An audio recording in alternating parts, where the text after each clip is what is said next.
Le concours MNH récompense les futurs professionnels de la santé et du social pour imaginer la santé de demain. Cette année, les étudiants infirmiers ont imaginé des solutions sur le thème de l'information aux patients. À la clé pour les gagnants, 4 500 € pour le grand prix du jury, 2 500 € pour le prix des internautes et 1 500 € pour le prix coup de cœur. Sélectionnés parmi plus de 70 dossiers, découvrez dès à présent les équipes finalistes de l'édition 2017.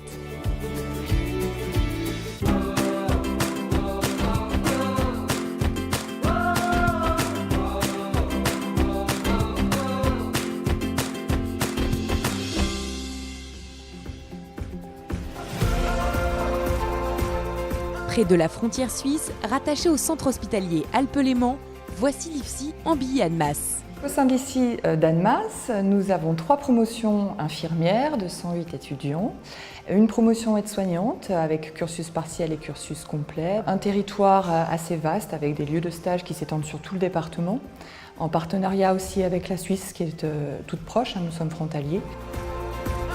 Habitué au concours MNH, l'IFSI Ambilly a déjà gagné plusieurs prix. L'établissement retente sa chance cette année avec son équipe 100% féminine.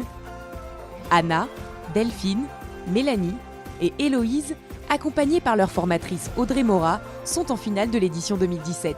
Ce qui m'a intéressée, c'est le challenge en fait. C'est essayer de voir si on peut trouver quelque chose, réfléchir à un concept. Ce qui m'avait motivée au tout départ, c'est justement pouvoir apporter quelque chose dans les soins. Faire un petit peu changer, évoluer les choses. Sur le thème de l'information aux patients, le groupe a choisi de s'intéresser à l'enfant et sa première expérience à l'hôpital. Les enfants, si la première expérience d'un soin était douloureuse ou était mal vécue, les suivantes allaient l'être aussi par le fait qu'ils avaient ce souvenir douloureux du soin. Donc notre réflexion, ça a été comment on peut le préparer, comment on peut lui expliquer, comment on peut valoriser ce soin et comment on peut faire en sorte que lui, il en ressorte quelque chose de positif par rapport à ce qui s'est passé. Le projet de l'équipe de l'IFSI Ambilly, c'est Communicare. L'objectif, prévenir la cristallisation de la douleur liée aux actes de soins infirmiers chez l'enfant. Comment ? Par la mise en place d'outils ludiques et pédagogiques adaptés à l'âge de l'enfant. Nous, on s'est ciblé sur des enfants entre 2 et 7 ans, à savoir que par rapport à la construction de l'enfant, la période entre 2 et 7 ans, c'est la période symbolique. Donc en fait, on est parti de l'idée toute simple que c'était la phase symbolique de l'enfant, donc que tout fonctionne par symbole, le bien, le mal. Donc l'idée du super-héros est apparue. Qui dit super-héros dit bande dessinée. Un premier outil mis en place par l'équipe qui place l'enfant au centre de l'histoire. On a pensé à faire un livret ludique, donc un livret qui pouvait colorier et à la fois qui expliquait ce qu'ils allaient vivre, qu'est-ce qu'ils pouvaient faire si jamais ils avaient quand même cette sensation de douleur durant le soin. On a essayé de faire un livret de coloriage. L'enfant qui voit l'infirmier qui arrive et l'infirmier qui se met à son niveau et les parents qui est là en tant qu'accompagnateur. Donc les deux accompagnent l'enfant pour que l'enfant se sente à l'aise, qu'il sente qu'il est compris. Après l'effort, le réconfort.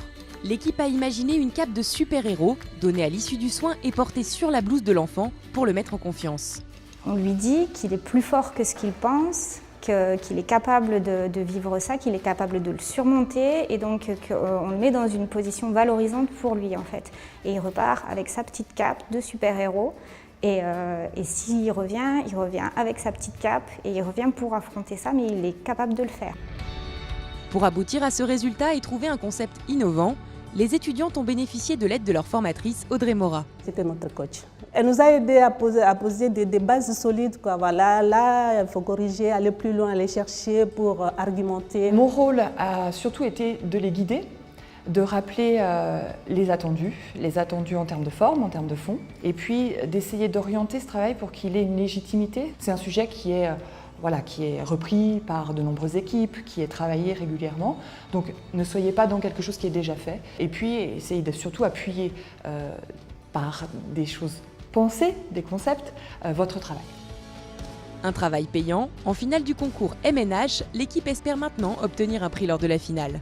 Je suis contente pour la simple raison que ça nous valorise. On voit quand même que notre projet a touché pas mal les gens. Je suis déjà contente que notre dossier ait été sélectionné et puis si on gagne, c'est le pompon, quoi. Pour en savoir plus sur le projet Communicaire et sur le concours MNH, rendez-vous sur concours.mnh.fr.